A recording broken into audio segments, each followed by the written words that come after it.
হিংসা করে কারো কোনো ক্ষতি হতে আমি দেখি নাই, বরং যে হিংসা করেছে তার ক্ষতি হয়েছে। অহংকার করে কাউকে আসলে ছোট করা যায় নাই, অহংকার করে আমরা নিজেরাই ছোট হয়ে জাহান্নামের দিকে এগিয়ে যাচ্ছি। অন্যকে ধ্বংস করার প্ল্যানিং করে কারো ধ্বংস এই পর্যন্ত করা যায় নাই, বরং যে ধ্বংস করার প্ল্যানিং করেছে কোনো না কোনোভাবে অন্যভাবে ধ্বংস সে নিজেই হয়েছে। সেজন্য মনে রাখবেন, রব যাকে তুলতে চায় পৃথিবী তাকে নামাতে পারে না। রব যাকে একবার নামাতে চায় পৃথিবী তাকে তুলতে পারে না।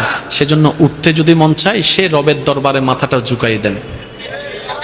যদি উঠতে মন চায় সে রবের দরবারে মাথাটা ঝুঁকাই দেন, যেন রব আপনার মাথা ঝুঁকানো দেখে বলে, আমি আল্লাহ তাকে এত কিছু দেওয়ার পরও সে নিজের অহংকারকে পিছনে ফেলে আমি রবের দরবারে ভিক্ষুক হয়ে নামাজে সিজদায় লুটে পড়েছে। সুবহানাল্লাহ, সিজদায় লুটে